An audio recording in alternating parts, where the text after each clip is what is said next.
What on paper had the potential to be one of the best WWE pay-per-views of the year is in the books. There's only one question to ask.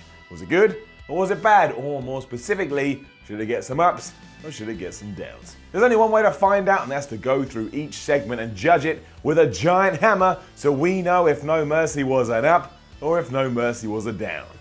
I'm Simon Miller. Let's do that.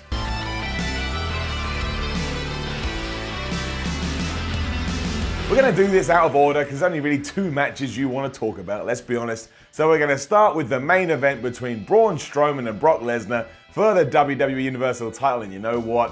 It's going to get an up. Just. Now, if we're being honest, this was just a little bit disappointing, but that's only when you look at what we got at SummerSlam and when you look into the hype that we did get for this match. You kind of expected a bit more while it was still entertaining, while it was still fun. Maybe it was just a tad, meh. Rather than have a brawl that spilled out over the arena and tables breaking and weapons shots, we just got two big dudes beating the crap out of each other in the ring. That's great. I love seeing two big dudes beat the crap out of each other over the ring, but it just lacked something. There was something missing, and it certainly felt like they should have done more given everything we'd seen prior. I just wanted more of a fight, but it was still a decent main event. And I certainly did enjoy seeing Brock Lesnar F5 Braun Strowman. Braun Strowman is massive. Brock Lesnar just picked him up like he was a beat of paper. Threw him around. It could have been better though. It's only fair to say that it could have been better, and I don't really know what we do with Braun Strowman now. He had his Universal title shot and he lost clean in the middle of the ring. So where does he go?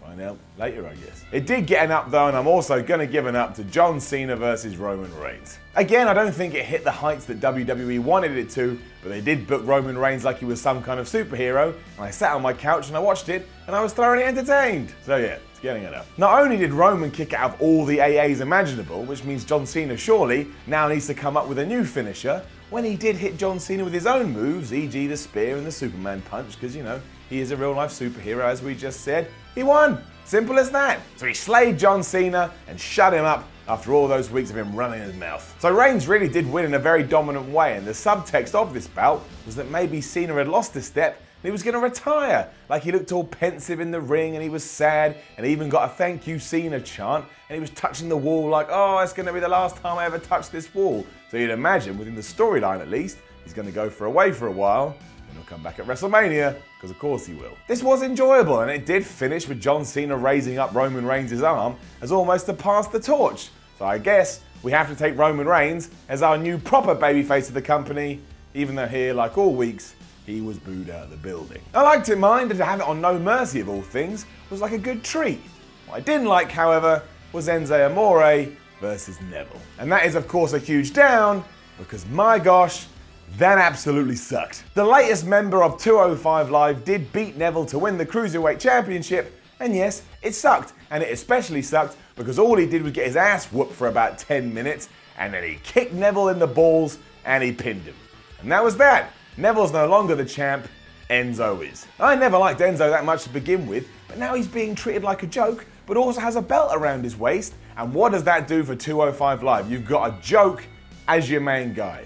That's ludicrous, and it sucks. And it's even worse because Neville did indeed whoop Enzo's ass for the entire match, and he won by a fluke.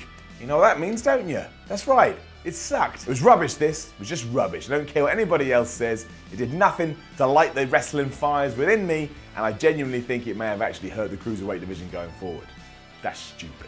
If we rewind to the start of the show though, proceedings did begin with The Miz versus Jason Jordan. You know what? It was a decent little match. I got a kick out of it. Getting it up. It wasn't anything special, but it was a solid opener, and of course The Miz won after the Miztourage got involved, so Jason Jordan can save face and continue going after the IC title. And yeah, if I was a betting man, I'd say by the end of the year, Jason Jordan will indeed be the Intercontinental Champion. The real problem is, what the hell do we do with him? The crowd booed him here again. While he is very awesome in the ring, the way he just suplexes everyone is badass, no one buys in, and they think it's stupid that he's pretending to be Kurt Angle's son. I imagine WWE will just carry on regardless and just keep their fingers crossed that it does all work out, much like they do with Roman Reigns, and, well, so far, that's not exactly going to plan. But, within the context of No Mercy, good IC title match, I was a happy man. The next match was also very good because we saw Finn Balor versus Bray Wyatt, and you know what, yeah, get it up. Now the feud is still as dull as dishwater, and the commentator saying this was man versus man was up there with the dumbest thing I ever heard. But this did remind us that Bray Wyatt is very good in the ring, and of course we knew that Finn Balor was, and I thought this was the best match they've had so far. I'm glad that Finn Balor won, and I hope this is the end of it. I don't want to see it go on anymore, and Balor clearly is the winner here, because he keeps beating Bray Wyatt, whether he's got face paint on or not. But given everything that's come before, I thought the two put on a really, really good show. Now please, let's put them in new feuds, and wherever Bray Wyatt goes, let's give him a good reason, and not just some strange hoodoo voodoo poker stuff. A huge up for that tag team title match though, because that was probably the best thing at No Mercy. Sheamus and Cesaro versus Ambrose and Rollins was just a non-stop, action-packed, out-of-control freight train, and they even did that one crazy high spot off the top rope, and Ambrose and Rollins still kicked out. That was a bit much, but still, it was awesome to watch. It was so intense that Cesaro even had his 2 front teeth knocked out. That's why some wrestlers wear mouth guards. You always see that question. Why does so-and-so wear a mouth guard? Because they like their teeth. And it did end when Sheamus and Cesaro, now known as The Bar officially, lost after Ambrose and Rollins hit their finishing moves. However, the chemistry between both teams is absolutely fantastic, and even though the feud has run its course, I'd take one more match. They work so well together. However, let's also start building teams now, WWE, because your Raw tag team division, and your SmackDown one, to be honest, is on fire right now. So let's get other people ready so we move on from this, we can keep that momentum going. This was fantastic. If you only want to watch one match from No Mercy, this is the one. And it's another up because that women's 5-way was a surprising treat. So yeah, it's an up. The story of the match is that Nia Jax is a powerhouse and she's just going to throw everybody around. And everyone loves that. Everyone loves seeing a powerhouse throw people around because destruction sells.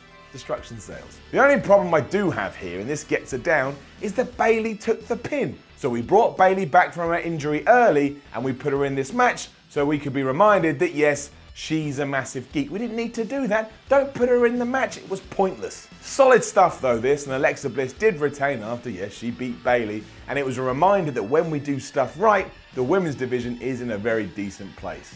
Surprise, it was great. And that was No Mercy. You know what? It was a really, really fun show. It was just a bit unfortunate that the 2 matches that have been pimped up all this time, John Cena, Roman Reigns, and Brock Lesnar, Braun Strowman, and they weren't disappointing. They were still good, but I think maybe we all expected a bit more. However, we did get a decent story out of this because John Cena's going away now because he's got to film a Transformers movie. But how that ties into the story on the screen is cool. Is he past it? Is he going to come back? What's Roman Reigns going to do? That's 2 thumbs up. My real question, as we said earlier, is what does WWE do with Braun Strowman now that he just lost clean in his Universal title match? I mean, it doesn't hurt him too much. He's Braun Strowman, he's awesome and he's fun, but I think we need something tonight to make us go, yes. Now don't forget to leave a comment below and let us know what you thought about No Mercy 2017. Like, share and subscribe. Head over to WhatCulture.com, read some articles, follow What Culture on Twitter at WhatCultureWWE. My name is Simon Miller. I'll see you soon. Have a nice day.